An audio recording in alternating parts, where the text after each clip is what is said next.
Welcome back to the Heat Check Podcast. It is episode 41. I am your host, Chris Patrick, and with me today we have Josh Naylor's real estate agent, Mr. T Jr. Yes, he's filling in for VSP Tallman. We've fulfilled our one Tallman quota, and we have Mr. T Jr. here. What's going on, man? How you doing? Oh, man, I didn't know I was helping him find a house in Seattle, but I guess I got a new side gig here. But yeah, I was wondering, are you helping him buy his house there or sell his house here or both? He was renting. He was renting. So we never completed the purchasing process, but now we're looking in Seattle. So, okay. But happy to see him get a chance to maybe make a playoff run. So good for him. I know maybe the pastures are a little bit brighter over there. Maybe the grass is greener, but who knows? Who knows? Yeah, it's tough. It's bittersweet for me because I was fully on the seller train. I knew we needed to be sellers. I knew Josh Naylor. I've been saying on this very podcast that he's probably going to be one of the ones that goes. But to be the first domino to drop, it's kind of crazy to me. And I know there's a chance we get him back next year. I mean, he'll be a free agent.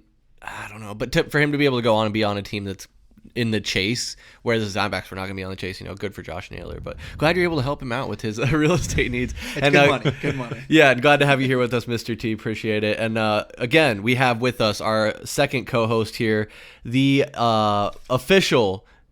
Oh, what is this?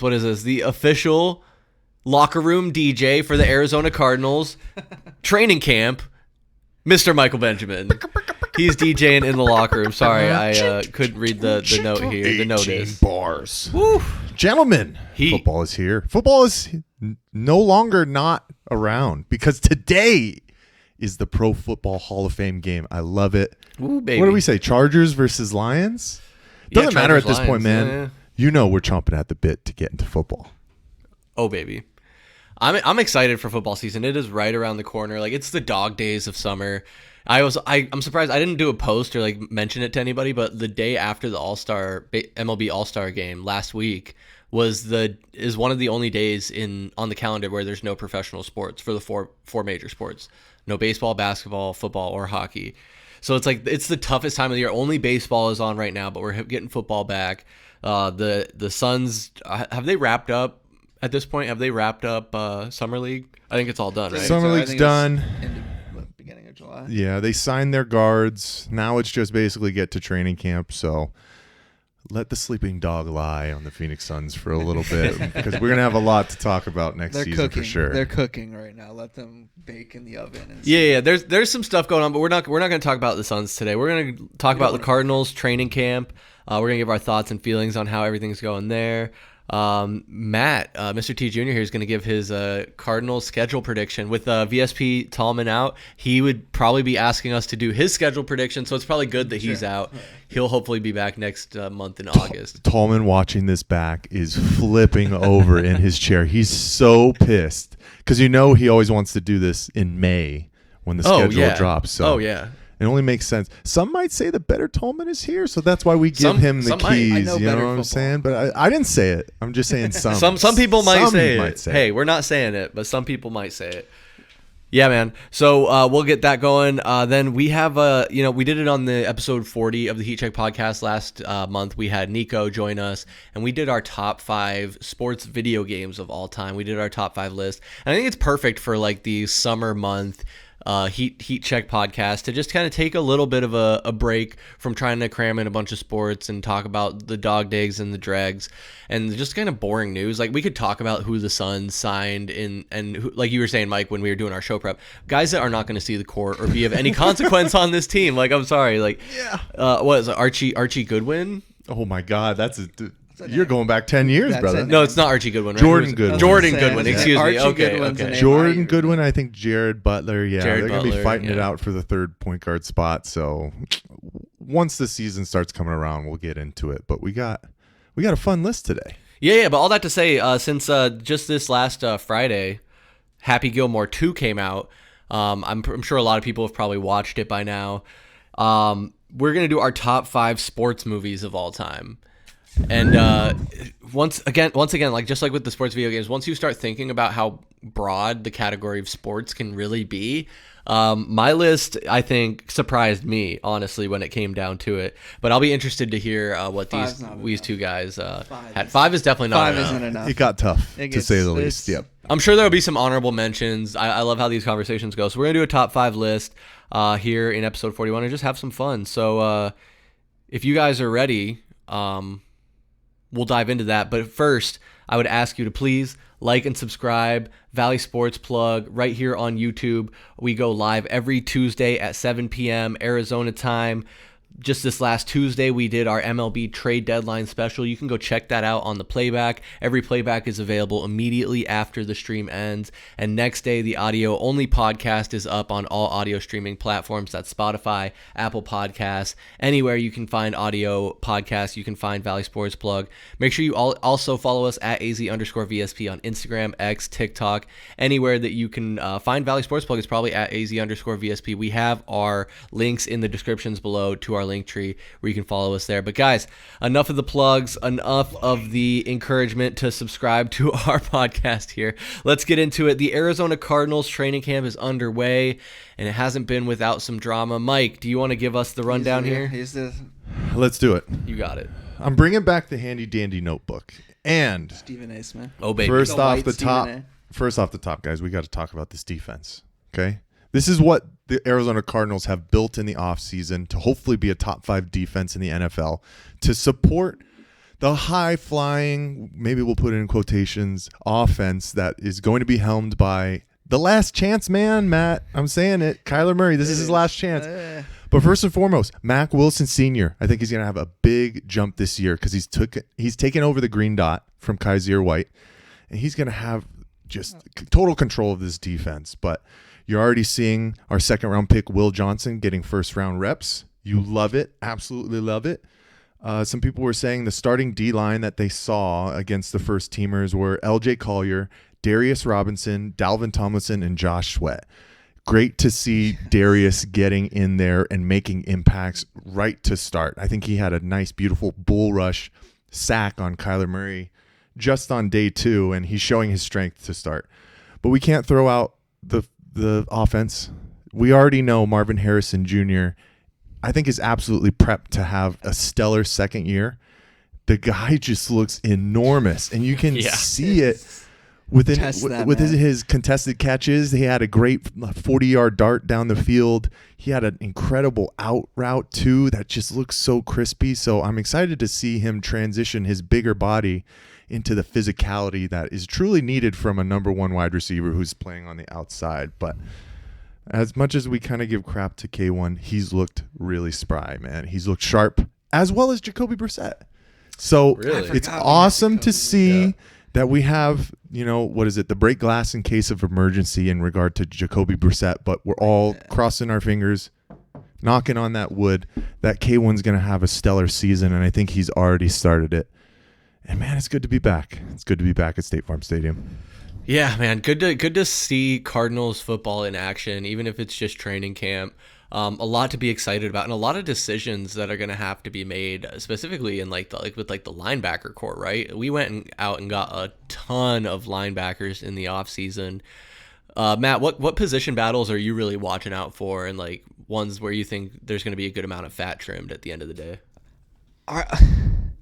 I'm curious for the second wide receiver. I think who is Michael Wilson going to step up and be what he can be or what he should be? I know VSP hates us some Michael Wilson, but that was a big question going into the draft and everything too. I know we talked about what's the wide receiver room going to look like opposite of Marv. We know Marv's hopefully going to be our number 1. He looks like he's primed. He probably added 15 pounds. I think he even said himself he's eating more focused on calories, mostly protein, and hell does it show. He looks like a freaking unit out there. The other thing I'm really excited to see is Trey Benson, the running back for us. That's another one that I believe he was out of Florida. He was a 3rd round pick for us. I'm excited to see him kind of take a little bit. I know James Conner's the dog. That's the dude that we're going to hand it to him 20, 25 times a game. He's basically what gets our offense going. But to kind of have, that second kind of north-south runner as well, but still just as – he might be quicker. Trey Benson might be quicker than James Conner. He's a little bit younger, less mileage on the legs, but I'm excited to see that. I know it's not much of a position battle, more as maybe opportunity where you can see 2-3 years down the road when James Conner starts to go down, we have somebody in the fold. So I'm excited. A good change of pace too, right? To be able to have of another guy that can come in, give James Conner some rest. And I mean, there have been, for me, injury concerns for James Conner in the past, but this last season he was real durable and held up. So if he can recapture that magic, it's gonna be good, man. And I mean, so we got another tight end also, right? Of course, we're gonna have Trey McBride, but who else is in that tight end depth chart right now? Mike, do you know? Chris, you got to throw. I'm putting you on the spot. Who's the guy that we drafted last year in the 3rd round that everybody got pissed off about? The blocking tight end. Tip Ryman. Tip Ryman, yeah. Yeah, that's who it is. Okay, so I think it's and I still think Elijah Higgins is around. Yeah, Elijah Higgins is going to be, kind of one of those guys when they go 12, 13 personnel, which they love to do. We like to bring 3 tight ends into sets too. There were several times where we did that. I love that you brought up the Treys, right? Nah. Trey Benson is looking faster. That's great. But Trey McBride is oof. Have you guys seen some of his highlights already to start? No, he has highlights, like camp highlights? Yeah. Oh, and at this point, we're less than a week in, or right at about a week, and he's making it look easy out there. Now he's the highest paid tight end in NFL history. You absolutely love to see it. I did hear some questions, and I want to get your guys' thought on this. With the production that Trey McBride has brought over the past 2 seasons, you would say, to a certain extent, he has been the safety blanket for Kyler Murray, right? But at the same time, he is such a focal point in the air for this offense. What's the ceiling for Trey McBride? Can he really get more outside of his 100+ catches, 1,000 yards, other than touchdowns? And I'm not trying to pigeonhole Trey McBride and saying it's like he is what he is. He's capped out, but man, he has just been so productive in his first 3 years in the league. Man, I think he's one of those guys, if you're talking about fantasy football, he's got to be one of the top 2 tight ends that comes off the board this year. Oh, yeah. He might be one. I mean, Kelsey's fallen off. Who is it? Kelsey, Kittle. People still want to put Kittle really high, but I don't see it. I've had Kittle in fantasy before, too, and he's like McBride had like 111 catches, 1,200 yards, 1,150 yards. I know he only had 2 touchdowns. Yeah. That was the big gripe, everybody. Week 13, no touchdowns. He didn't have touchdowns, yeah. I get that. I think his ceiling, I think he could be a Travis Kelce type, to where they're using him, where I know he's done it too before. We've already seen it, where he's coming down the line and they do a little shovel to him, like the famous Mahomes little just like trick play shovel. Man, I'm excited we got him. I'm so excited we drafted Trey McBride when we did, because I was nervous. I was definitely like picking a tight end. I think he's out of Colorado or University of Colorado. Colorado State. Colorado State is what it was. So CSU even. So not even a big program. No. But he was hyped to be the dude. So he stepped up. I'm excited to see what he can do. I hope he just continues to keep going with what he's going. I hope there's no regression. I hope his tape earns a little bit of respect from other defensive backs and stuff, to where it opens it up for Marv to do things, or maybe people down, and opens the top up and everything, where they do want to play down to kind of eliminate, McBride making those quick safety blanket passes that Kyler likes to make to him. So I think that's where his bread is going to be buttered, though, and like a lot of his opportunities are going to come from those like safety valve passes that Kyler's going to make to him. Boom, yeah, just like in the flat right there, and McBride makes somebody miss, and where he's the second hurdling look, somebody, second or or third look. Yeah. And he can go up, and Kyler's like, him and Kyler have that rapport now where like he's comfortable going there. I think with like this roster, the way like things are kind of shaping up, it's interesting. There's a lot of guys that are gonna have like a chip on their shoulder, right? Like talking about Trey McBride, like Mike, it's funny you mentioned he's kind of the highest paid tight end, but George Kittle I think is technically paid like $200,000 more, or something like that. Like, technically, because his contract came in after Trey McBride was released. Yep.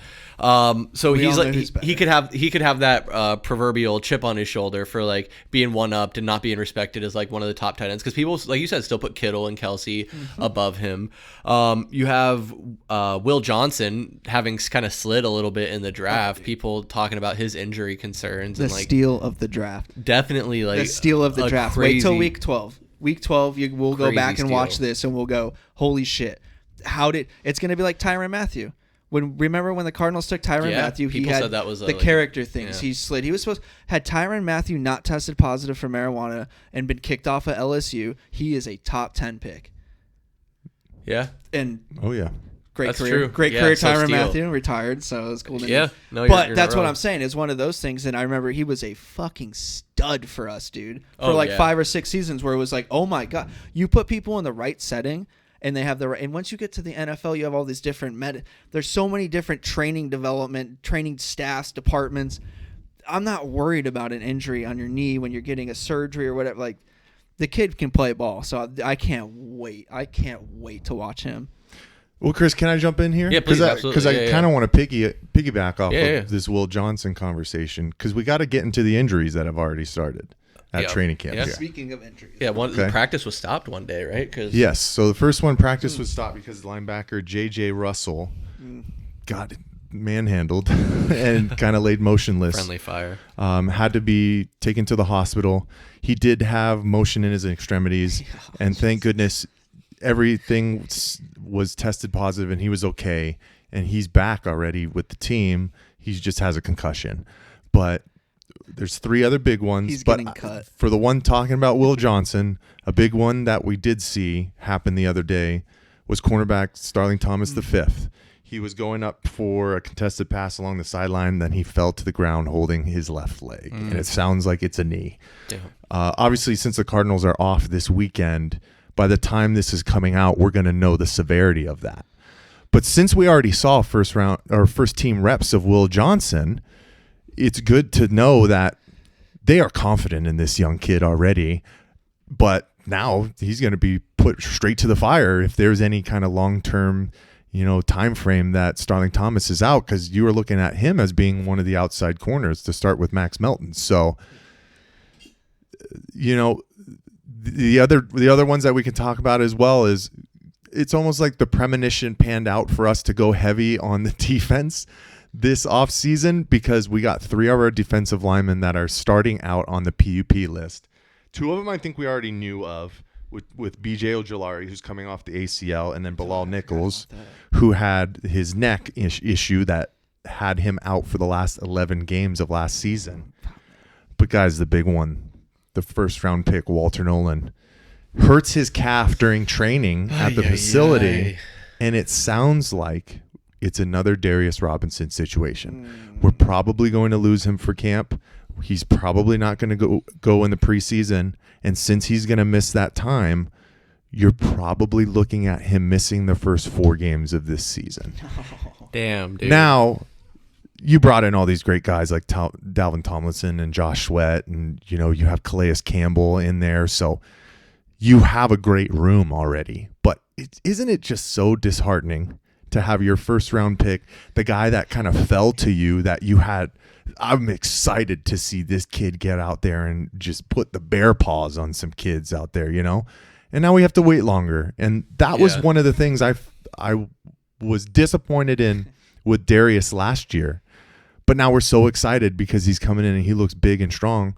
Is it going to be another situation where we're going to have to wait till year 2 till we get a full, look at Walter Nolan? That would be so disappointing. And I get wanting to be cautious with your first round pick. So, you got to play it safe. So if that's what they got to do, he misses the first 4 games. If he can be healthy for the rest of them, fine. But that's a tough way to start. I hate calf injuries are scary too, dude. It turns into an Achilles. Yep. That's what we saw with Halliburton. Like, it's where you come back, you just do it right. Don't rush it. It would be cool. I would love to see him in the preseason, the first 4 games, but I want him to be a Cardinal for 8 to 10 seasons. So let's do it right. Let's get it healed correctly. And let's not have it be a compounded injury to where it's just something that's lingering, and week 9 through 13 he's gone when we're potentially maybe making a run, which I think we might be given the beginning of our schedule, but who knows? Yeah, it's hard to say. But so the injury is already starting to pile up is not a good sign. I just wanted to go back to what I was talking about with like players having chips on their shoulder. Obviously, talked about Will Johnson, kind of jokingly Trey McBride a little bit. But Kyler Murray, in a sense, could say he has a chip on his shoulder because of the way that the conversations are going with not just us, obviously not just us, but like the national media, everybody. You're either in, even people have, I had someone ask me because I told them I was like a Cardinals fan, and they're like, oh, are you pro Kyler or anti Kyler? It's like people even outside of Arizona know now that there's two camps, where it's people that are either in favor of Kyler or who are less favorable. I would say, I wouldn't say against Kyler, but less favorable towards Kyler. Like, I think there's a lot of us, like, I would put myself in the camp of like, I think he's a good, like, he's the best option we have right now, but he's not like the franchise quarterback of the future from what I've seen in front of me right now. But like, there's a lot of people, I think, Matt, you sounds like you might be in that camp where it's like a lot of that criticism is unwarranted. Yeah. No, that's, I wouldn't say unwarranted. Obviously it's, but harsh. It's harsh, but I mean, he's gone through what? 3 different coaches? Was it 3? When did Cliff come? No, him and Cliff came in the same season. Were they the same season? Yeah, that's what it was. Cliff got his coach, toy. Yeah. But they had to also do an off season where COVID. They had to do all the restrictions. So I kind of give that off season a thing. He came off one of the only major injuries he's ever had in his athletic career, which is a major injury where you blow your leg out as a running quarterback. And when he did come back, dude, we looked like a completely different fucking team. We were a completely different team when he did play for a little bit. I know he had his little things where he did stupid shit where he tried to do superhero mode, but I think this offseason, him getting I think he understands that it's make or break. It's a big one. There's no scapegoat anymore. There's no like, well, he doesn't have this, or James Conner. Like we had James Conner for a full season last season. Yeah. Basically, and he ran the fucking house. He earned his contract. Well, that's why a lot of people thought that last season should have been the prove it year, basically. I mean, you could argue. I think this one, now that we have a full off season, him and Marv, I've been watching his little YouTube things. I just think it's a whole like a giant growth step up in Kyler, where you're seeing him actually take like over the team. He's doing it where he's flying the whole offense out to go throw and do shit like that. So like we never saw that before. He was always really quiet, where he's like, but no, he's starting, like you said, you see the chip where he's like, no. He's like, I think you guys forgot. And it's like that famous interview he did where he goes, I don't like to talk about it much, but he goes, I'm going to go over it. And all his different fucking accolades where he was killing it since a fucking sophomore in high school. Yeah. He like never lost it. No, I mean, but the NFL is a different game, dude. It is. So like this season, come talk to me week 13 if we're fucking 5 and some, then it might be. And it's okay if we don't make the record aside, if we don't make the playoffs, if we don't make the playoffs and he throws for less than 3,300 yards and runs for under 500 yards or under like 550, no. But if he goes out, throws for 3,800, runs for 700, has a good 28 to maybe 12 interception to touchdown ratio, and we still don't runs make the for 6, I'm not going to throw it on him because it might be one of those things. It's tough, dude. But everybody looks at the quarterback because he's the one person on the offense that touches the ball every play. So that's the one. He's the one. That's the one that he needs to be your smart. He needs to know everybody's job, not just his. Or I know a lineman definitely kind of needs to know everybody on the line's job, but they don't need to know what the fucking wide receiver route is. They don't need to understand. They don't give a fuck about that. No, that's true. They so don't, like it's just. I've also grew up watching John Skelton, Max Hall, Ryan Lindley, like all these just fucking dog shit quarter where I tried to get so fucking excited, and like I haven't gotten excited or had to like worry about the quarterback position with him like I did post Carson Palmer. You weren't excited for Josh Rosen. Dude, I was not chilling on the Frozen Rosen, dude. The Frozen throw, whatever. Sam Bradford. You didn't believe in Sam Bradford? That was a terrible fucking contract. The dude's a glass doll. John Skelton's long arm didn't get you tingling? He's your size, dude. No, John, that's just... I have PTSD for like I had to try to get excited on a Sunday when the Cardinals are fucking 3-11 and watch Max Hall. And No, I get it. That's what I'm saying. Like Kyler Murray he's good, but he's not great. If we just eat dirt, tank hard, if like something just awful happens and he fucking knock on wood blows out his knee like week 6 and the Cardinals are fucking 3-12, 3-13, go get Archie. Let's go get some Arch Manning, dude. Go get me some fucking tank it out. Tank Whoa, it. okay. Tank but it. I'm already predicting it. This is the best quarterback class coming out of college in the last 25 years. You're going to see 6 quarterbacks taken in the first 32 picks. Okay. Easy. Without a doubt. Prediction. Without a doubt. It's the best. It's if you need a quarterback this next draft, you go get a quarterback. Well, and I think Kyler knows that. There you go. Well, and with that, like, that's going to make it tough because, like, what's the market for Kyler Murray? Because he's still got that 2 or 3 crazy, years left on that his contract. Somebody's got to eat that contract. But not comparable to what quarterback money looks like nowadays, right? True. Yeah. Because I think it's dropped down. I don't even know if he's in the top 10 anymore. I still think he makes about 40 a year, though. He might not. 38. He's probably a lot, but he's around. I know it's 180. Around I the think top it was 10. 187 guaranteed, and it was like 220 over like. I don't know. I think it was a lot though. But it was a lot. It was a lot to where people were like, "What the like? What are you thinking?" But yeah. But Mike, what I was going to ask you is like I'm pretty sure you said that your expectation for the Cardinals is that they make the playoffs this year. Yeah. And like that's your barometer. Is that your expectation for Kyler Murray as well? Like it's just as much on him as it is the rest of the team. I'll get into the long story, but short answer here, yes. Okay. Yeah. Gentlemen, we've talked about it. This is year 7. Yeah. Kyler Murray was the number 1 overall pick. Yeah. I understand that football is a team-based game. All 53 guys have to be on the same page to get to where you want to go. I totally understand that. But the track record that Kyler Murray has in the NFL game so far, outside of winning the Rookie of the Year, the one season that we were on the road to being the top seed in the NFC, we faltered, and we got absolutely pounded by the eventual Super Bowl champions Los Angeles Rams. But Kyler Murray made some atrocious mistakes in that game and faltered down the stretch. The second opportunity that he had, let's look at it, was last year. This Cardinals team was leading the NFC West after week 10, 6-4 record. Yeah. And he made some atrocious decisions in that Minnesota game and that Seattle Supersonics. The Seattle Seahawks, both of those Seattle Seahawks games, to the point where you can't put it all on him, but he didn't play to the point of putting them into an opportunity to win. So that's what he has to do this year, you know, and this team, which I love where we're at right now because we're under the radar. Right. And I think that's where Arizona sports teams thrive, because when you start putting high, lofty expectations on them, what do you see? Yeah, it doesn't work. We fall on our face. There's not a lot of people talking about this Arizona Cardinals team. They're giving thumbs up to what they did on the defensive side, but they still don't think that we really are going to win the NFC West. They're giving it to the Rams, or the people are still giving it to the fucking 49ers, who I think are going to be bad again. Yeah. I don't think Brock Purdy sucks. So, and I love that Matt talked about this next crop of quarterbacks coming into the league, because this is why when you and Tallman were on the last year was Kyler Murray's prove it year, this was always my year.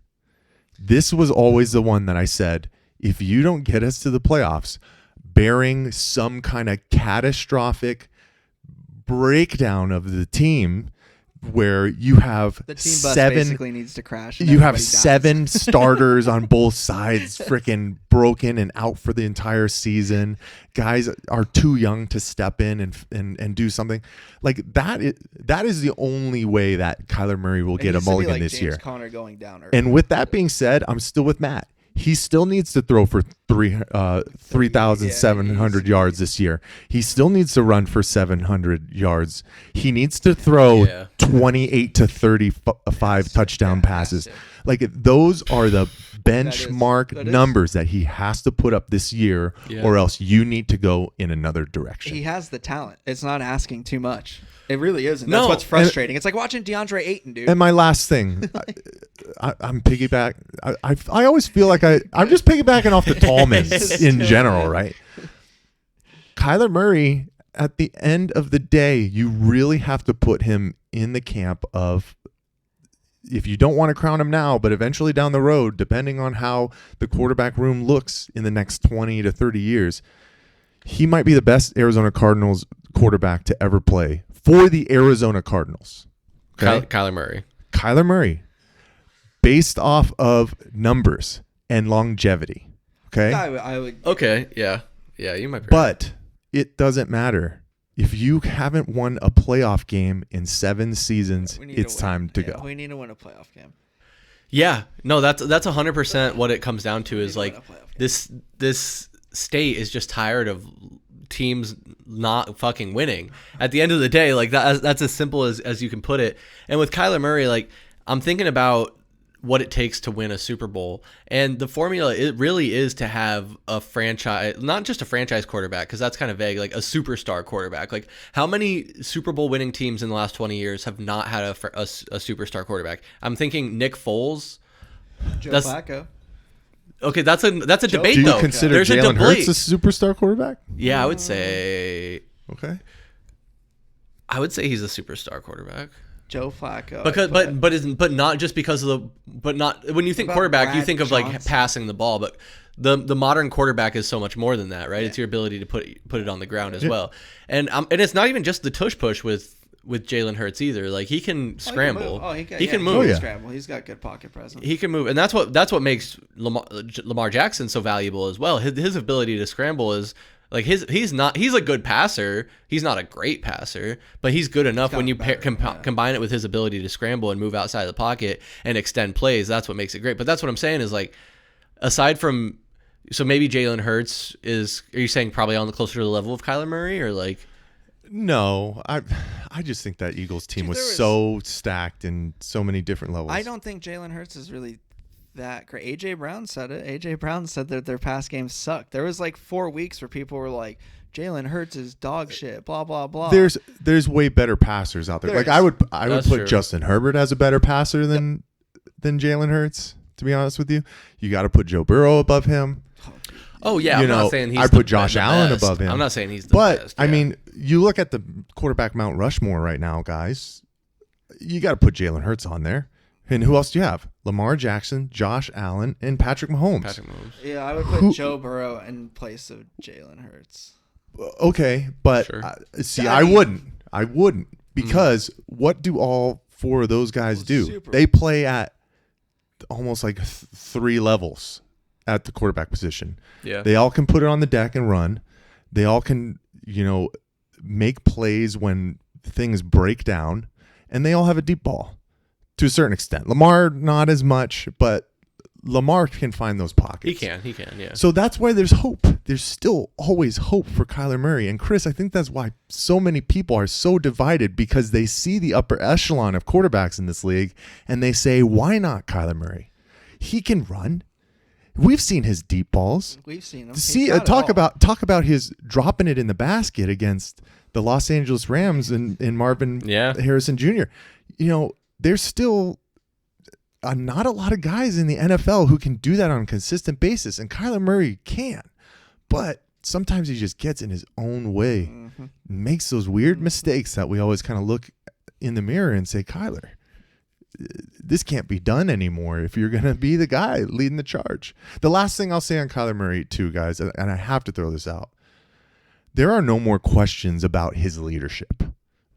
Yeah. Absolutely none. Yeah. Okay. I think he checked that. Ever since the situation with the homework clause and that kind of stuff, which is going on, 3 years ago at this point? Yeah. He has done everything right to show that he is the guy to man the helm and take people to where they want to go and be the guy who's putting his feet first in front of all of that. Now it's just going to come down to how you do it on the field. Yeah, no, 100%. I think Kyler Murray has really matured a lot and shown a lot of strides in the last 2 years. And with like the growth of this team, it's like the progression of getting the new GM and the new head coach come in, starting to build that culture, start to draft their own guys. This is going to be the start of year 3, right? Of this new regime. And I know Nick Rallis is pretty safe, but Drew Petzing's offensive, right? Mm-hmm. So I know he's in kind of in the hot seat as far as he got a lot of criticism last year for how he drew up a lot of the plays. He's got a lot of toys now. Yeah, he does. There's a lot of toys. I would say Petzing's in somewhat of a hot seat, but I have seen some discourse online, and this is really the last thing I had that I wanted to get your guys' opinion on. I've seen discourse of people more broadly speaking, not very locally, but broadly saying that Jonathan Gannon is in a tier of head coaches that are in the hot seat this season.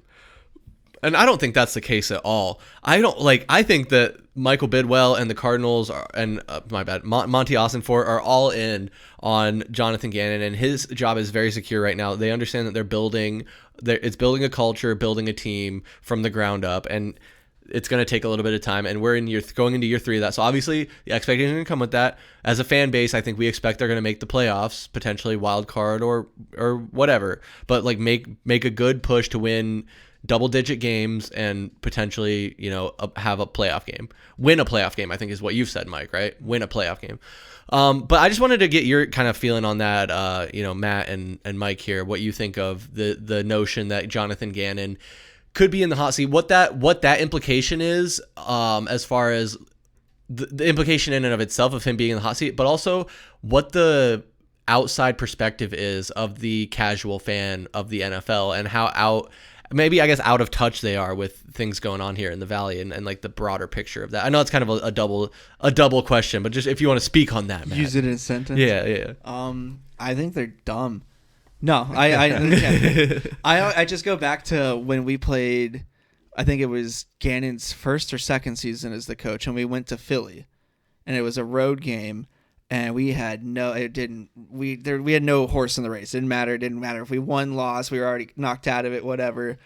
And we go there, we play a fucking hell of a game, and I'll never forget the post speech that K1 gets where he goes, "We wanted to get it for JG, like we wanted to get this win for him." And like it's the same thing with Kyler. Like I get the corny like choo, like we've come a long way. The dude comes so far. But he gets the buy-in. Where he gets these dudes, like, you want that guy. You want that dude that's, like, almost, like, obnoxiously oblivious to, like, how just fucking crazy he is. Where you're like, I'll go run through a wall for this guy. Yeah. Where the same thing with, like, the players with Kyler. Like, in that locker room, like you guys were saying, like, he's silenced those voices. Where the players have buy-in with him, too. Where they're like, that's our guy. That's K1. That's him. So, like... Mm-hmm. I think that the players are now buying into the culture. Now they're seeing it. Now there's a real NFL team in Arizona. It's not run by an offensive coordinator in college that got a call to be a head coach it's a real head coach. It's a real coach. It's a real system. It's nice to see. And I think the players are appreciating that. And I think it'd be nuts. It'd be like, what, to break it and rebuild it and do it all. Like we're not at the stilts anymore. Like there's drywall now up, and now we're starting to paint the house. Now the rooms are getting painted. Now that we're not bare bone. So like we're not rebuilding. We're buying shit. We're looking at carpets. We're looking at countertops. So like, no, we're not. I don't think he goes barring anything crazy. We go 4-13 or something absurd.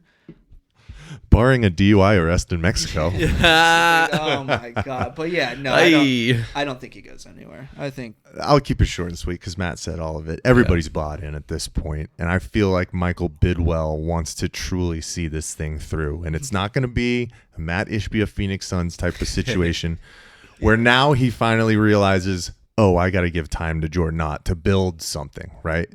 I think Michael understood after the Cliff Kingsbury era was that this was going to take time.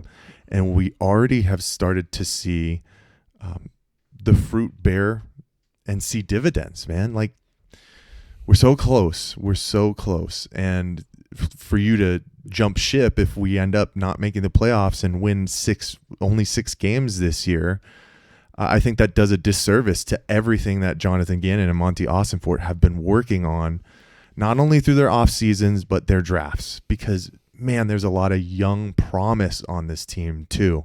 Is everybody going to be superstars? Time will tell. But I think there is a lot of great young football guys on this team already, and they just have to give them an opportunity, and they're starting to. And why would you not want to see that through with the guy JG? It's been a long time since our shots. Explosions, awesome. But we're always still thinking about it, and we're excited about it this year. There's going to be some shots and some explosions for sure. Rondell Moore that he was talking to? Rondell, yeah. Rondell Moore. Oh, Oh man, I was highly critical of the Jonathan Gannon hire. I've been critical of him, but I'm bought in as well. Like I really do like Jonathan Gannon, he's corny and as hell. he's corny. He Love gives very corporate answers, very buttoned up in his interviews. But honestly, just like a true professional, and like the stories I've heard, like one of the guys, I even forget who it was, but it was on the radio and talking about how JG will just absolutely snap and go ballistic and like be like screaming at these guys at the top of his lungs, and then he'll just like walk away, put his like hands on his head, like pick up his clipboard, and then be like, "All right, we're gonna run the playback." Like it's like a fucking psychopath. It's like, funny, dude. Isn't that giving dad energy? Yeah. Right. You snap on your kid, and then you come back after, and you're like, all right, I might have said that a little too harsh. You know, let's rally it in. And it's some of his press conferences, dude. He's got a lot of dad jokes. So, I mean, why wouldn't you want to have a father figure in the seat of head coach? That's what you want. Our team's a bunch And of he kids. keeps showing dude. it. It's all a bunch of 25 and fucking under kids. Kyler's old. thing. He's like 27, 28. That's the thing. When you're getting these guys out of college, like these are still like kids, like, and they're kids that are millionaires, and you're having to deal with all that and navigate it. But no, I think JG is like, it's nice to have an adult in the room, because I think like Cliff wanted to be everybody's friend, and I think Gannon's willing to be the bad guy when he has to be. He's willing to, like you guys said, be the dad. Yeah. Whereas like, I'm your parent, not your friend. Cliff Kingsbury wanted to be the older brother, and like that's a very different. Like, I'm not trying to run all these family analogies, but like it's kind of true. Like that's a great way you put it, where it's like JG was the dad, Cliff Kingsbury was trying to be the cool older brother, and like that dynamic doesn't work when you're trying to run a football team. So to have him be in here, I think that, but to the point of the national perspective, I just think it goes to show you how little people pay attention to the Arizona Cardinals and what's truly going on here. Like there was a lot of cleaning up to do after the Cliff Kingsbury, Steve Keim era, and how bad of a position we got ourselves in with so many draft misses, with bad contracts, and the wheeling and dealing that just didn't work out, where Jonathan Gannon and Monty Ossenfort, that's who I want to say. Monty Ossenfort came in here and was very strategic and understood. Like, he played the long game. He was like, I'm not going to try and make this team good and competitive right away. I'm going to try and build a good young team that's going to be competitive, in the future. And I think the future is now. Like, over the next 2 to 3, 4, 5 seasons is what we'll really see the fruits of the work that these guys have put in. And I think it's already starting to show.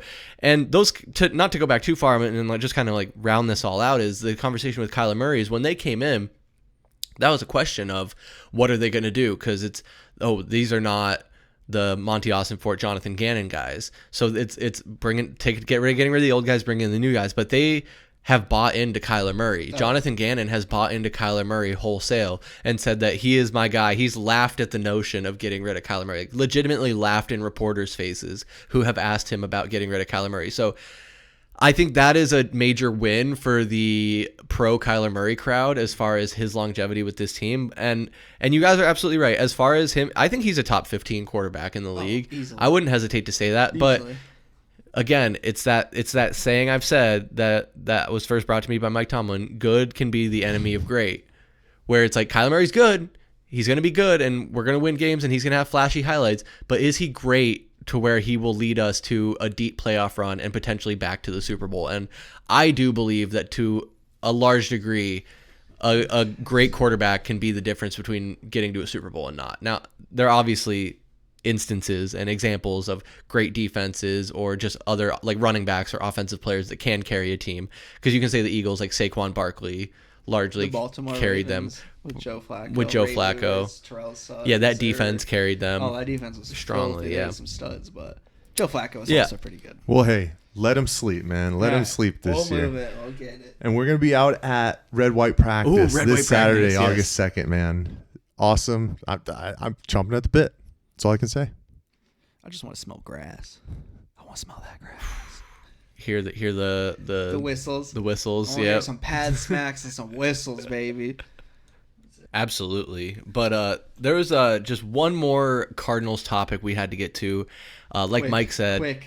in August. Quick. Next month, we're doing our full Cardinals prediction, the Heat Check podcast. OGs, VSP Tallman will be back in the building here in Studio B. But while we have Mr. T Jr., we want to get his prediction. So we're going to do the quickest, dirtiest rundown of the schedule. Mike is going to rapid fire the matchups, and Matt is just going to say win or loss. And I'm going to keep track. So let's go from week 1. Mike, take it away. Week 1, the Cardinals will be in New Orleans playing the Saints on September 7th. Win. Week 2, at home against the Carolina Panthers. Win. Week 3, on the road in San Francisco. I'm going to say loss. We're not going to have a repeat of last season. Okay. Week 4 is one of our primetime games, Thursday. Yeah. At home against the Seahawks. So we're going to see those new uniforms. I'm going to give us a win. And then I think at home. We're following up again at home on October 5th against the Tennessee Titans. I'm going to say a loss only because Cam Ward. Cam Ward's going to have a career game. That's how the Cardinals always do it. All right. Then the Cardinals are headed on the road to Indianapolis to face the Colts. Win. Then is Danny Dimes going to play quarterback? Green Bay is coming to town on October 19th. Let me go loss. Then we have our second primetime Monday night game, November 3rd, against the Cowboys in Dallas. I'm going to go win. Kyler in Texas. All right. Kyler doesn't lose in that stadium. You're right. That's where he won his high school championship. We're staying on the road. We're going to Seattle to face the Seahawks. I'm going to go win. Beating the Seahawks twice? I'm going to do that, yeah. Ooh. I don't think we beat San Francisco twice, though. Or we lost to them on the road. Okay, well, another division opponent. This time it's at home versus the 49ers. Loss. Oh. Okay, staying at home. Jacksonville's coming to town. Win. Then we're going to Tampa Bay. Baker Mayfield. Loss. Back home on December 7th, the Los Angeles Rams. Win. Fuck the Rams. First time against the Rams here. Then we are going to Houston to take on the Texans. C.J. Stroud. We go loss. Damn. Who else do they have? They got Nick Chubb They got Joe Mixon. dude. Joe Mixon. Joe Mixon is going to miss the preseason. Is though. he? Oh, okay. Yep. But then we're going back home. Michael Penix Jr. and the Atlanta Falcons. Win. All right. They should have kept Kirk. Then these are our flex games. Right now it says it's Saturday, December 27th, but we're going to Cincinnati to play the Bengals. Oh, dude, you guys know on this podcast how I feel about Joe Burrow. Joe Burrow? Loss. And then the last game, Week 18, headed to Los Angeles to play the Rams. Uh-oh. Oh, no. Oh, man, I'm going to say win. Woo! Oh, there it is. 10-7. The Cincinnati Ooh, game, I did yours, say. So okay. the Cincinnati game could be a win only given where Cincinnati might stay in the playoff race. If they're sitting people, if they're... You mean not in the playoff race? Or if they're not in the playoff. But they could also... They will not be. I mean... No, they won't. I don't know. They might not be. Okay, last question. Is that enough to make the playoffs, Matt? Oh, man. That is the real question.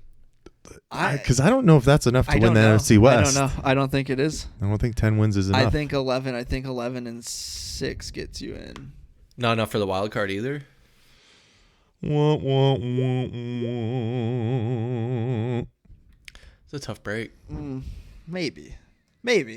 But it might be one of those things where we go 10-7 and we don't get the wild card and we're just fucking pissed. Yeah. We had above 500, 3 games above 500 and we're still sitting there watching dog shit. I think if we go 10-7 and don't make the playoffs, that's going to be heartbreaking. You think the fan base is divided now? Yeah, we're done. There might be there. I mean, maybe not necessarily John Gannon, but there's going to be people calling for the coaching staff to be shaken up. They're going to call for a shakeup.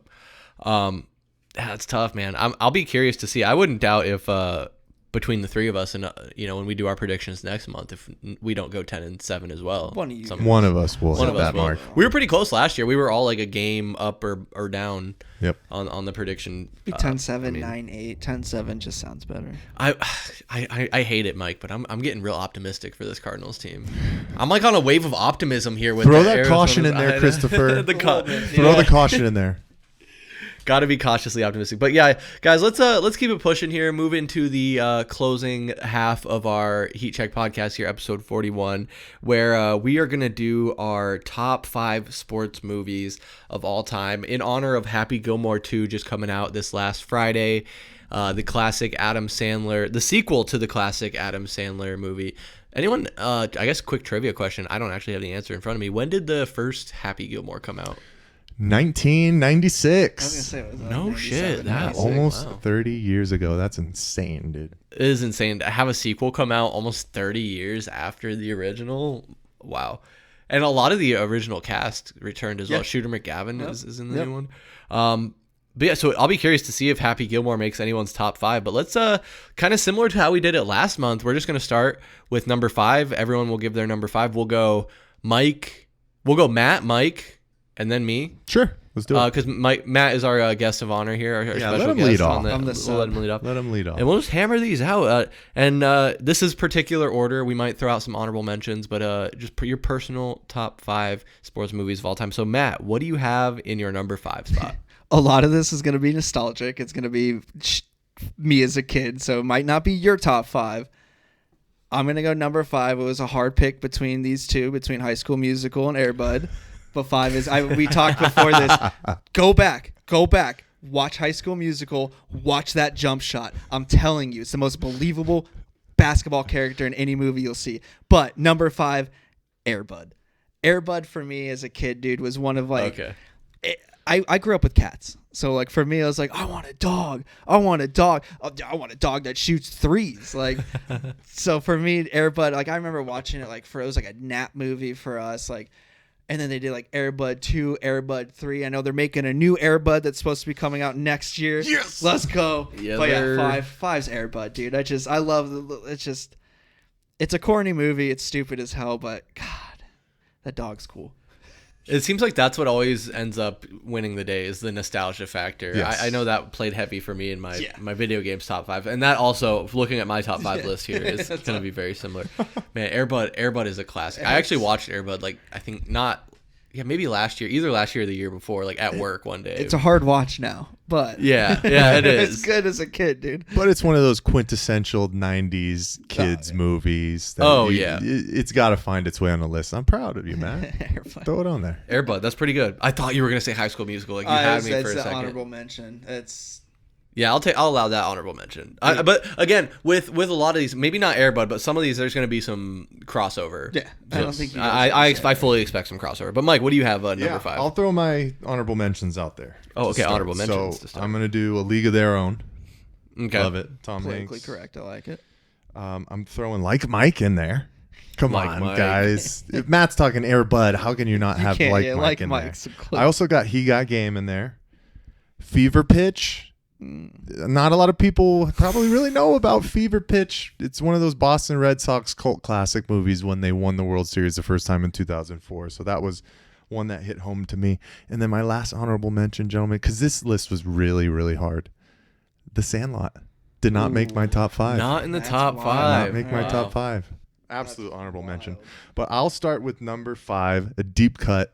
I don't know if a lot of people would ever put this in them, but basketball is my love. So I had to go with Love and Basketball. Do you guys remember that one? Yeah, oh yeah. Okay. Monica and Quincy, childhood friends. Quincy's dad played for the Clippers, had high expectations. I'm a sucker for a good rom-com. And then if you throw basketball in it as well, Even and then better. going through their time frame of, going to college, going to USC, falling apart, then coming back and going through injuries and that kind of stuff. Yeah, Matt, come on. That's a good one. It's a good one. Love and Basketball cracks the top 5 for me. Is Love and Basketball the one that has Tupac in it? I don't think so. He was in a basketball. Or no, I think he was No, in Above yeah. the Rim. It was Above the Rim. That- yeah. It was above the rim. Yeah, No, yeah, above yeah. the rim. God, there's a lot. There were so many basketball movies in the 90s. Like, I would say would fall into the honorable mention one. yeah. Like, White Man Can't Jump. Yes. Honorable mention for sure. Mike, I guess since you threw out your honorable mentions, I'll throw out some of mine. The Longest Yard. Another, Adam Sandler. Major League. Yes. Was Yeah. that was a nostalgia one for me because me and my dad really liked Major that League's movie. good. Major League 1 and 2 were really good. Amazing. Oh my god, with Charlie Sheen. And yeah, okay, those, I think that's all of my honorable mentions so far. But I guess I got to go straight in my number 5, and I think this is one that will have crossover. I think this might be in one of your guys' top 5. But for my number 5, I had to go with Moneyball, with Brad Pitt and Jonah Hill. Mm-hmm. And I just love, like, I love movies, sports movies based on a true story, but also like add the dramatic flair to it as well. And like, why it's at number 5 is like, I think it obviously because it tells a true story, but I will always want the end to be so happy, like they win the World Series. Would have made Moneyball so awesome, but obviously it's based on a true story, and they didn't win the World Series. We all know the Athletics. So it's like this long buildup of them like building this ragtag team just for them to like lose in the playoffs. But so it's like, but it's like not every movie can have a happy ending as well. So I do appreciate that, where it's like, you know, it's like a real fucking movie. So I love it. I thought it's definitely like one of the greatest baseball movies of all time, and that's why I put it in my top 5. So that's number 5 for me. So that moves us to number 4 on the list. Mr. T, what do you got? Number 4, I know it's your honorable mention. Number 4 for me is gonna be Sandlot. Yeah, okay. Sandlot for me was. It was like the like you didn't want to hit the ball over the fence and jump the fence. You were always looking to see their dog over there. That movie also taught me that I really wanted to play baseball under fireworks. Never have had the opportunity to do that, but I just like an iconic 4th of July scene where God, what's his name? Grabbing the hot dog, running out there. They're all running to go to the field, and there's just fireworks everywhere. What's his name? Ham? Ham. I think it is Ham. I was gonna, but that's just for me. Like that movie was just like reminding me of like my neighborhood growing up, where we go play wiffle ball at the Greenbelt. Like it wasn't Sandlot, but it was similar. So like that for me, I could go back and watch that movie 100 times and still just love it. So Matt, you're making me want to make your dreams come true. Like next 4th of July, we gotta we just gotta rent out a field and go play some fucking ball, dude. Like, dude, but no, it's a classic. That would be awesome. And you always have to consider those movies in top 5s when you can. There's just so many memorable quotes, right? Oh, the salt that's in for a me. swat. Yeah, that's you want the some Colossus more? of Clout. You want a s'more? You go s'more. You what? play ball like S'more a girl. what? Like Yeah. there's just too many. You're killing me, Smalls. How many people say you're killing me, Smalls? Killing me, Smalls is a big one. That's like one of the Baby biggest Ruth. quotes. Signed by Baby Ruth, and they go Babe Ruth. What is it, Wendy Peppercorn, dude? Yeah, Peppercorn. Yeah, Peppercorn. Yeah. That's what it is. Yeah, that's a lot of my list is just like movies that are like super quotable. That's my for 4. me. Like, that's 4. She ended up marrying Squints, and they had 11 kids. In real life? No, in the movie. Oh, in the movie. Okay. Good for Squints. Dude, that guy is yoked now. Have you ever seen him? The guy who played the actor? Oh my god, yeah. He's hung out with Logic, right? Oh wait, no, I'm thinking I of thought the Logic other. was Squints. I'm not thinking of. No, who was the guy with the glasses? Was that Squints? Squints is the one with the Who was the other guy who goes over into the yard the first time when they put him on the catapult, and the dog is right in his face. I don't remember. I haven't seen that's the the movie guy. So it's not the guy with the glasses, but that guy is yoked. Okay. The Squints guy is the one. He did a music video with Logic. That's okay. That's who I was thinking of. Right. Random. Yeah. All right. Number 4. What do you got, Mike? Yeah, that's all you. I would be absolutely surprised if this isn't on all of our lists at this point. But number 4 is Remember the Titans for me. Number 4. Herman Boone, T.C. Williams. In such a polarizing time in American history. Yeah. Denzel Washington, PD, Strong Side. That's just one of those classic Disney movies that not only brings sports within it, but racial divide. But it's a very heartfelt movie. Yeah. It is. It's dude. Where Amazing a team comes together for a common goal, and if it's not in your guys' top 5, I will be absolutely surprised. That's to say the least.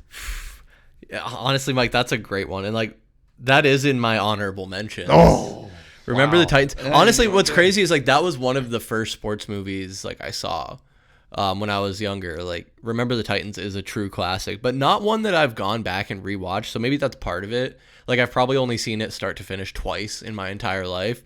So like I know of Remember the Titans, but it's not one that I've like gone back and revisited. So maybe I should. Maybe it's time that I do. So I fully understand it as like an adult with a fully formed brain.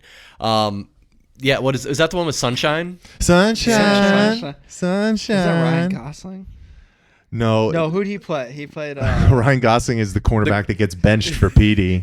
Yeah. They go, what was it? There's a great meme that's around on Facebook where it's like the picture of him. They're like, yeah, it's great that Ryan Gosling played Ken, but everybody forgets that he was a complete liability at cornerback. It's like, but that's a nut, dude. Remember, the Shane Gillis bit about Remember the Titans is hilarious too. Dude, so, that movie is the reason I know who Marvin Gaye is.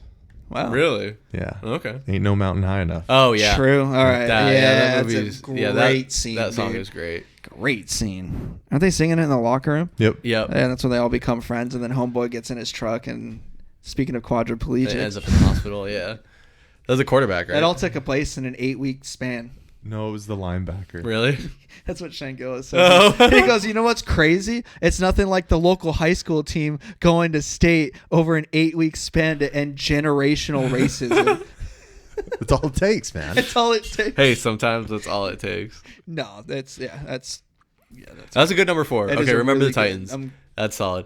So this is where like maybe I'm just bad at these top 5 lists, and you guys can tell me. But number 5, and I didn't. I'll explain this later. But for me, I love a good comedy, and like there's some good sports comedies. Oh yeah. One that I've chosen for number 4 is Blades of Glory. And I think it counts as a sports movie. Yeah, absolutely. What is it, like Olympic figure skating? Yeah, dude, that's...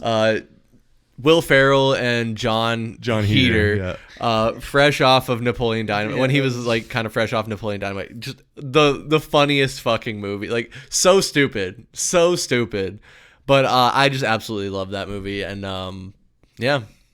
What is it? The praying mantis move? The Flying Lotus. The Flying Lotus. The Flying Lotus. Yeah.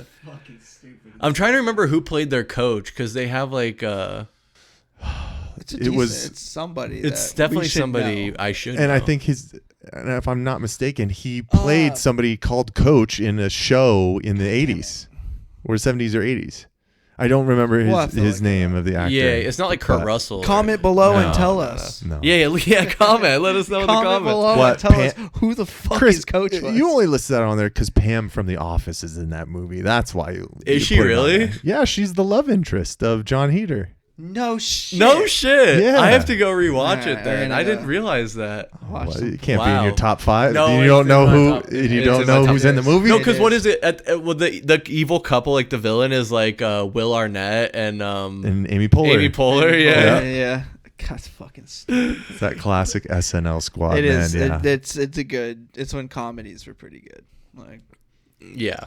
It's stupid, and that's where like the I don't know what it means, but it's provocative. It gets the people going. Yeah, that's one of the most exactly iconic quotes when he's like on the treadmill. Like, I mean, they used it. Kanye West and Jay-Z used it in one of the Yeah, biggest songs yeah. in the past 15, 20 years. So you can't tell me that that's not iconic. So yeah, that's number 4 for me.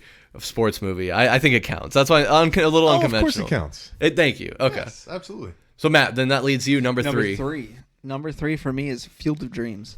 Okay. Field of Dreams. Talk about iconic lines. James Earl Jones in that, or was it Ray Earl James? It's pretty sure it's James Earl Jones. James Earl Jones. If you build it, they will come. They will come. Yep, that's another classic. Like that, quote, dude. yeah. It's just, and then it's cool to see the MLB incorporated it. We got some cool games where they played it at the Field of Dreams. Games were a little corny. Pun intended. But it was just cool, man. It's like a nostalgic thing to like. It's just such a good movie too, where they're pretty much looking at bankrupting the place. For me, I remember being in Little League, dude. We'd do like tournaments and stuff. I watched that movie in the back of like a van trunk with like a sheet over it with like a fake roof, probably 150,000 damn times. So no, for me, just you can't. For baseball movies, number 1. If it was just baseball movies, Field of Dreams is number 1. That's such an iconic baseball movie. Like there's so many good baseball movies. Great That's actors definitely in one it of them. too. Great actors. Well, even like they inspired the MLB to actually host a Field of Dreams game. Have they done have it done it twice now, or just They've once? done it a few times. Twice, Yeah. at least I think twice. It's been like two or three times now, right? Yeah. Such a a great players concept. come out and do it just like in the movie where they're walking through the court. Yeah, it's pretty fucking just cool. in Iowa too, Yeah. just And randomly. it's just somewhere, and you like see them like they'll have the pan over like the stage. It's It's fucking weird. It's middle of nowhere. Yeah, that's like, where to the have an MLB Athletics game should have gone there.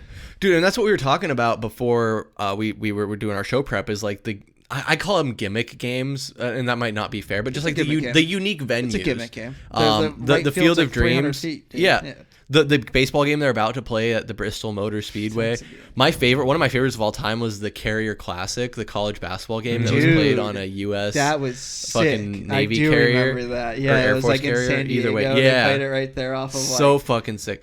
I was actually just looking recently, because that was like UNC 2011. It was UNC, and I forget who the other team was, but it was Kendall Marshall. The Suns drafted Kendall Marshall. He played in that game. Kendall, sick. Would that mess you up though? Like shooting? I know that they say like it could. Yeah. I know that they said like when they played the Final Four or like whatever at AT&T Stadium where Cowboys play, they said because it's such like the depth perception behind the hoop, like where you see like usually like I don't fucking play basketball, so like I don't definitely for the depth perception thing, it takes you a little bit. Like that's where guys they say like it's weird to go get 10 from minutes like in, couple shots on person stadium to a fucking 100,000 where it's like. But for the Carrier, like especially if it's windy, like that's another factor that you have to throw in there. I also heard like the humidity always building up on the court surface too, which is probably why they haven't done anything like that again. But yeah, that was just a tangent. But yeah, Field of Dreams, man. That's such a great. Matt, I got to show you this so you know I'm not lying. Oh, is it also Field of Dreams? Number 3 is Field of Dreams. Field of Dreams. Think alike, Chris. Field of Dreams was one of those movies that I didn't see until I was a bit older, probably like 14 or 15. So I think you're still a kid, but there's a difference in watching movies as a little bit, you're understanding older. Yeah, still a kid, but more than if I watched it when I was 8 years old. I still remember watching it for the first time and getting goosebumps when they heard the voice in the stadium, and when they pick up Doc, on the side of the road, and like all these intertwining things are connecting. And I think you got to shout out Shoeless Joe Jackson, Ray Liotta, rest in peace. Oh shit. Jeez. Matt put it perfectly. I mean, that is my all-time favorite baseball movie, and I have to put it on a list where, as much as I don't watch cable TV, it's one of those things, if you're just channel surfing and that movie's on, it doesn't matter how far it is into the movie. I put it on every time. Field of Dreams, number 3. Yeah, Field of Dreams is great, man. Like, it seems like there's, out of like all the sports, like baseball has like some of the greatest movies. Yes. And I hate to keep saying that, but it's just like, so much like, history. and you see a lot of people, especially like whenever a highlight or a clip comes out where people are like, how can you not be romantic about baseball? Especially I'll well up on like the videos of where it's like it's a guy's first at bat and he gets like a walk-off RBI single or something, and his parents like super like, cool. oh my god, like I'm such a sucker for those. Like how can you not be romantic about baseball? Like it's just such a great sport. Another like good, I guess, honorable mention baseball movie. What is it? The Rookie? Is that Kevin Costner? Oh, that's Dennis Quaid. Yeah, Dennis Quaid. Oh. Yeah, Dennis Quaid, The Rookie. Oh, wow. No. I remember that one from my childhood. You just unlocked a core memory for me there, too. That's what I'm saying, man. Where he's throwing in the middle of the street at the street sign, and it hits 68, and then he's kind of all dejected, but then it turns the lights switch up. It's 98. Yeah, that's a great one, too. That's a good one. Such a good movie. Damn. Such a good movie. Didn't think about that. Yeah, guys, I went a little bit a different direction with my list. Again, I'm going to preface by saying that. He took a lot of time. Yeah, I'm just throwing it out there. Into this. Number 3, Dodgeball. Yes. Fucking Vince Vaughn, Ben Stiller. I fuck with that. Oh my god, that movie is just so fucking quotable, so fucking hilarious. If you can dodge a wrench, you can dodge a ball. That's amazing. Like Patches O'Houlihan.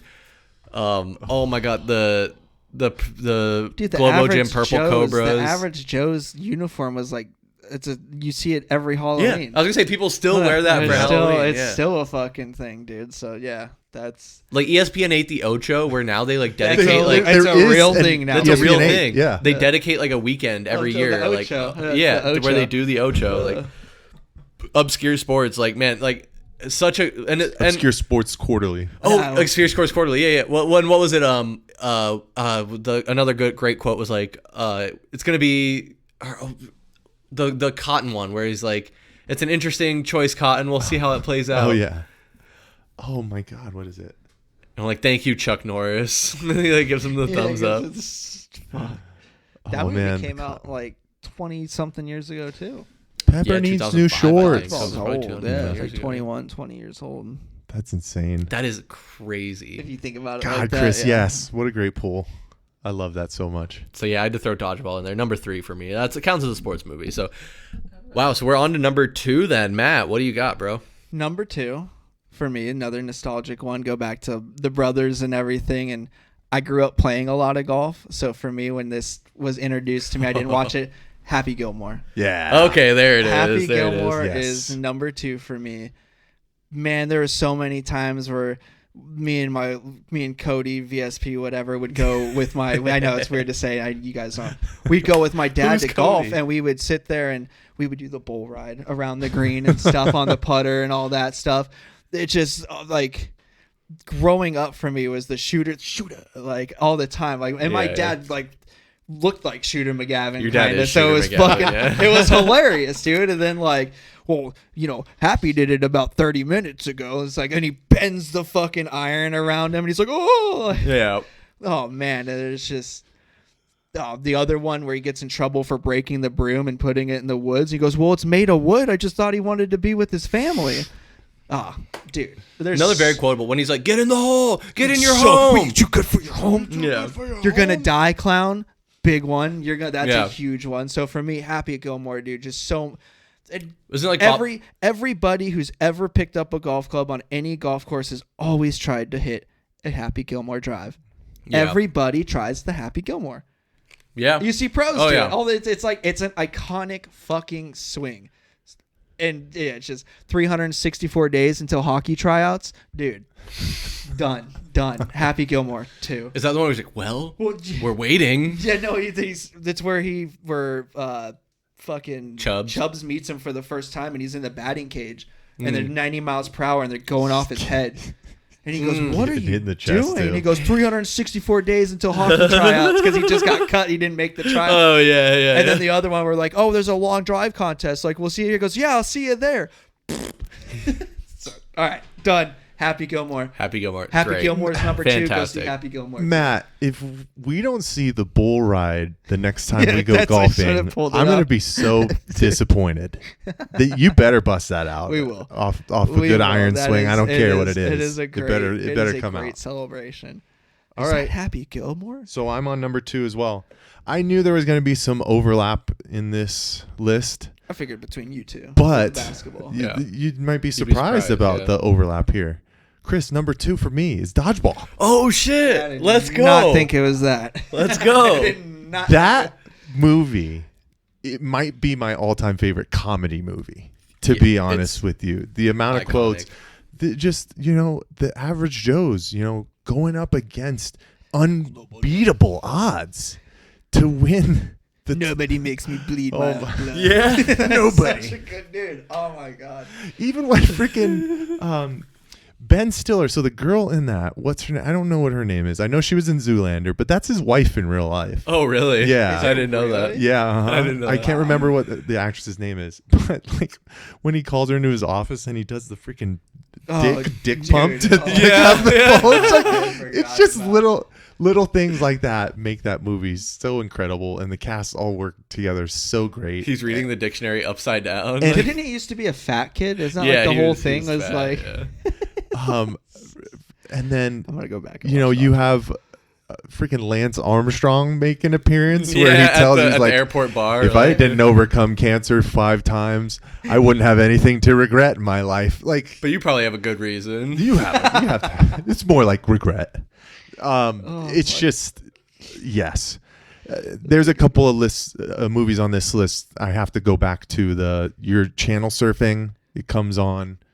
It's going on immediately. Yeah. You'll leave Um, dodgeball on. And I think when I first started dating Brianna, Chris, and we lived at the Wild Horse house, I had probably a 2-year stretch where I watched that movie every month. Dodgeball? Dodgeball. No shit. Because that was when we had cable. Yeah.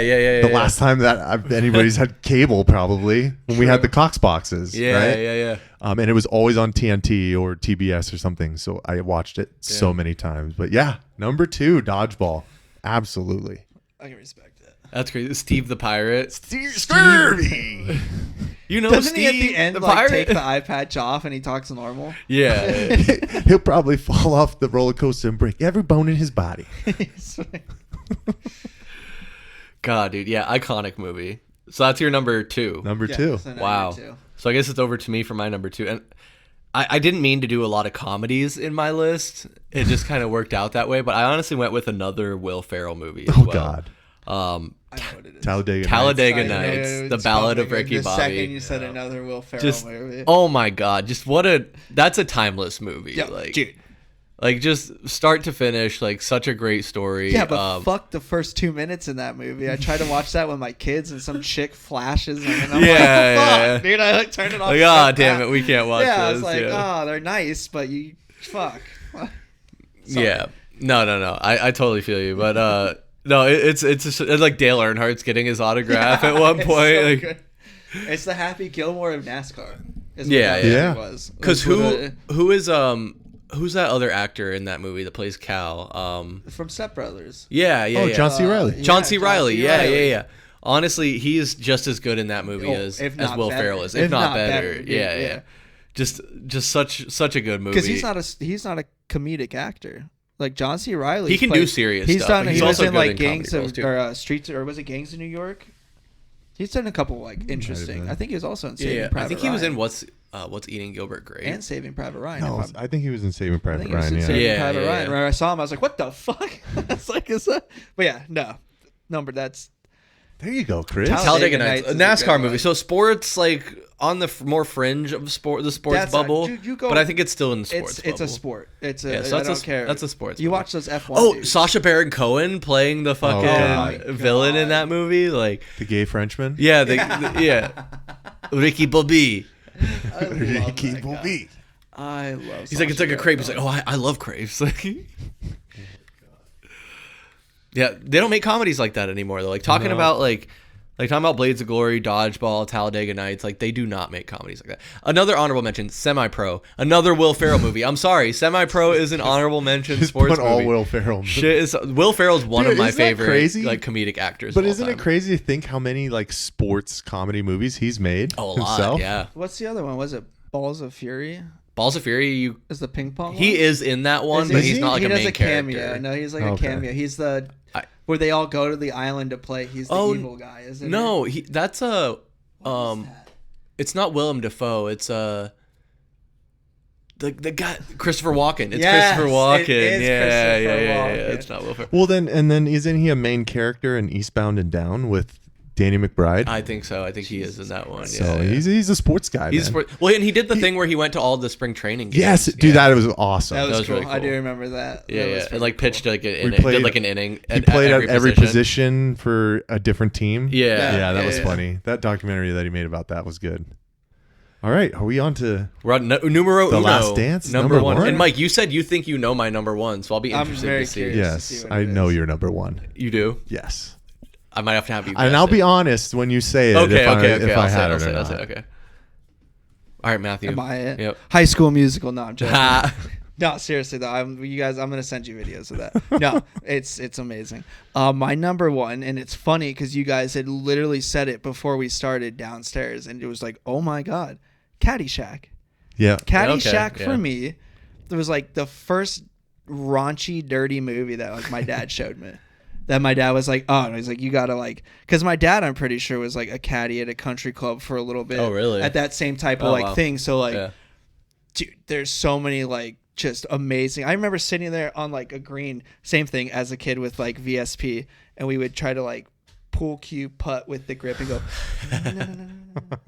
no. And we just sit there and go, oh my god, it's a par 3. He's got 163 yards. He looks like he's got a 7-iron in his hand. It's like, dude, that movie, he's trying to just kill the fucking gopher. That It's All Right song's playing the whole time. Things are exploding. For me, that movie with just the nostalgic the thing behind it. My dad being so fucking excited to show me this movie. Yeah. It's like I'll never forget the cover of it too. The DVD cover was like a paper cover with the little plastic fold on it. It had a little fucking gopher on the front, and then all of them behind. It was just, for me, just the year that it came out. It's just gross. It's a gross, raunchy, just like good comedic movie where like comedy was comedy. Like it was. Yeah. Those are like, the other ones are good and stuff, but like that one was just. It was so real to the time and the time period that like it was really relatable for people. And when I like growing up watching it, I was like, fuck, dude. I was like, I want to work at a golf course. Like working at a golf course would be sick. Like, duh. But yeah, number one for me, Caddyshack. I think that you could be 60 years old and it's probably number one on a lot of people's lists. Mike, Go ahead. I've not seen Caddyshack. Chris. I have not seen Caddyshack either. And you know what's crazy about that too? I know a lot of people who, when they listen to this would have been very upset if one of us did not have Caddyshack on. Yeah. So I'm very appreciative of you. I know how iconic it is. I've never seen it. I think Caddyshack was just a little bit out of my time range, 80s, right? And my dad, it wasn't one of his favorite movies. So yeah. But I think that rolls perfectly into my number one because I love that Matt talked about how it was his dad who really kind of made it the number one. Nostalgia. It's a big this movie for me is because of my dad. And you guys know, this is Valley Sports Plug. We talk about Arizona sports.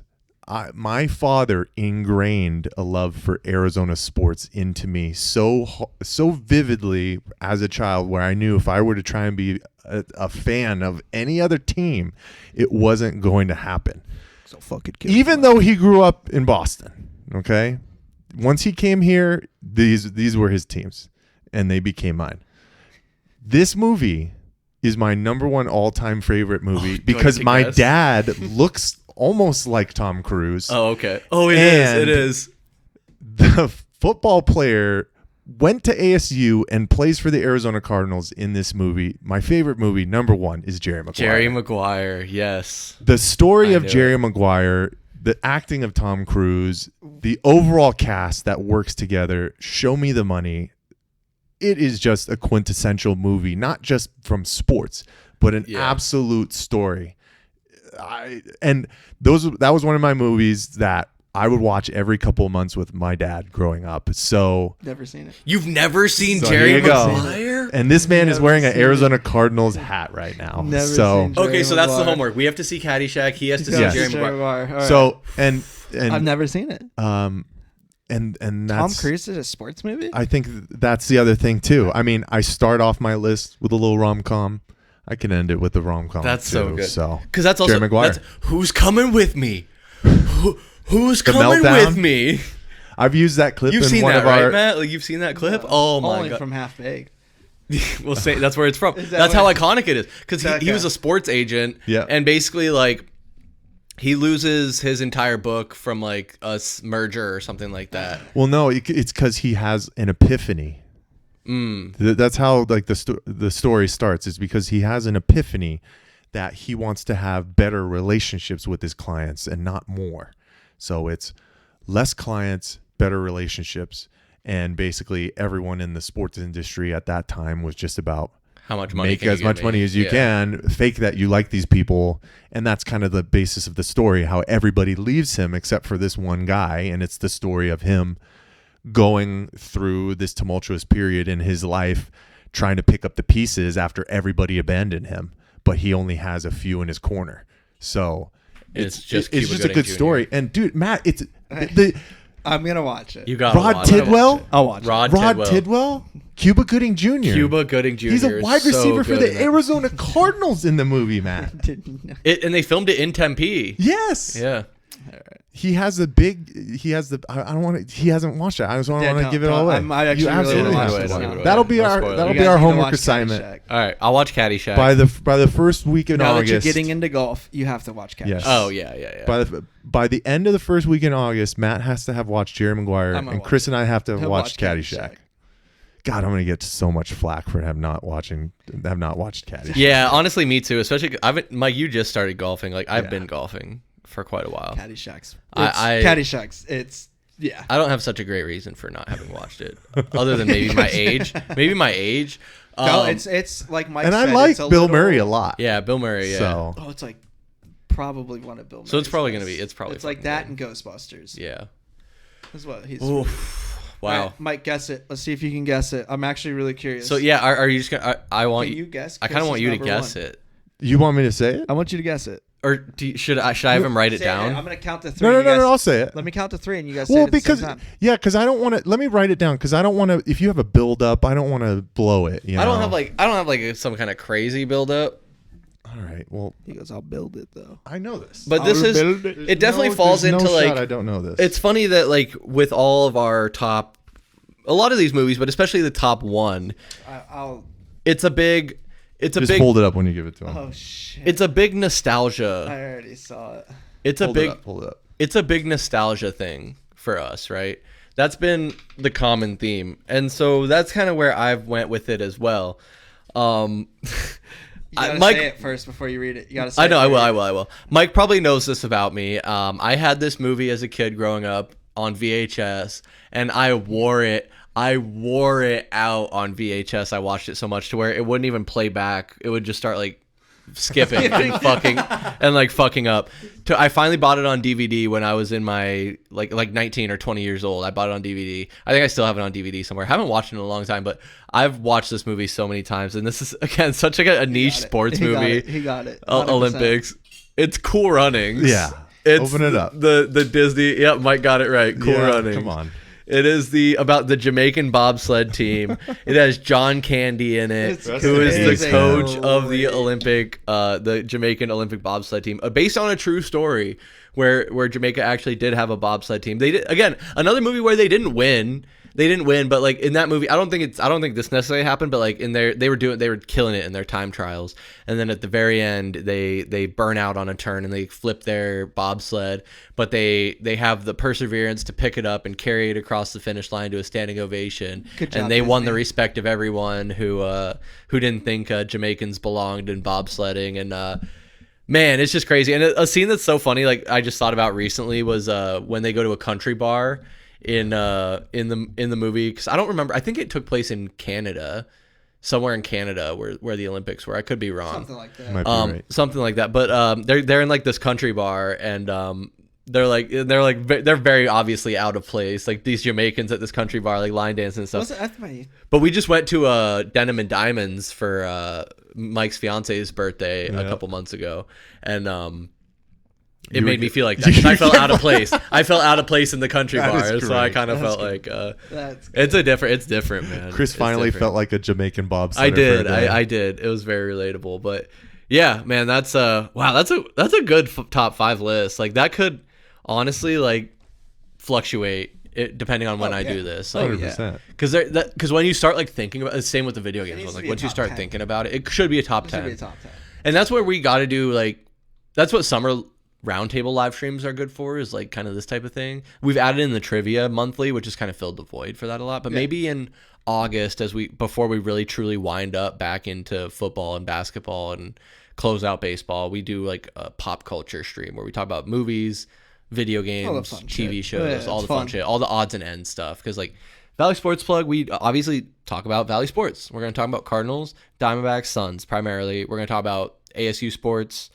Sprinkle in when we talk about the Coyotes being resurrected potentially. Never gonna happen. Hey, it sounds like with Mike's Golf Itch, we might get a golf podcast off the ground here in the near future, 2026 maybe. Keep an eye out. Keep an eye out. But man, this was a good episode 41. I love these streams where we get to do the lists.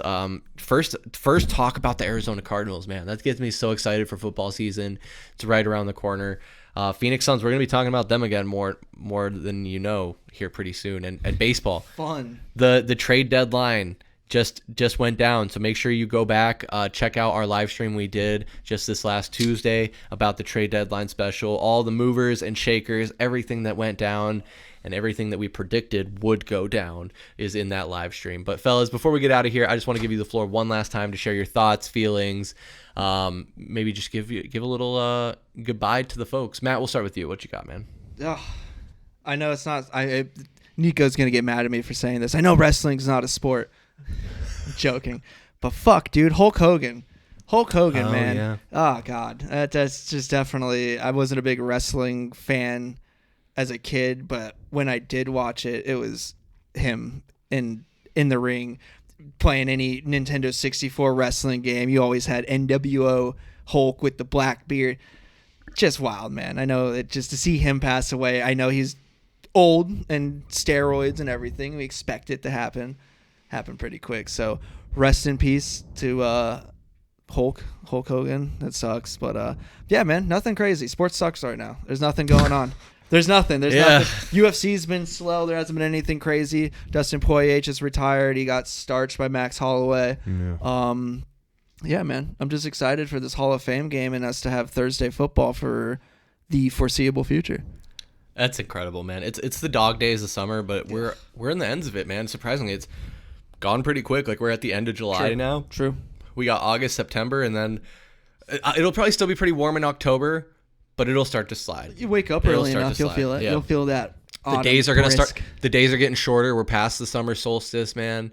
But yeah, I'm glad you did bring up Hulk Hogan because like he's just larger than life guy. It doesn't matter. As controversial.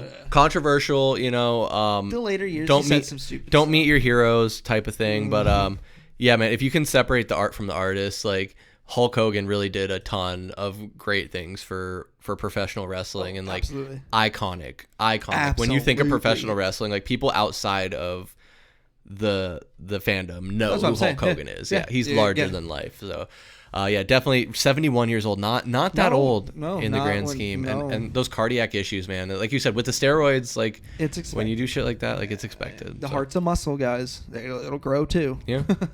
Yeah. You gotta work it out, take care of it. But Mike, we're on a somber note now. Yep. Where are you gonna leave us, man? Where are you gonna leave us, Mike? Take us back up. Well, I gotta thank Mr. T Jr. Man, it was a pleasure for you to be here. What a great list.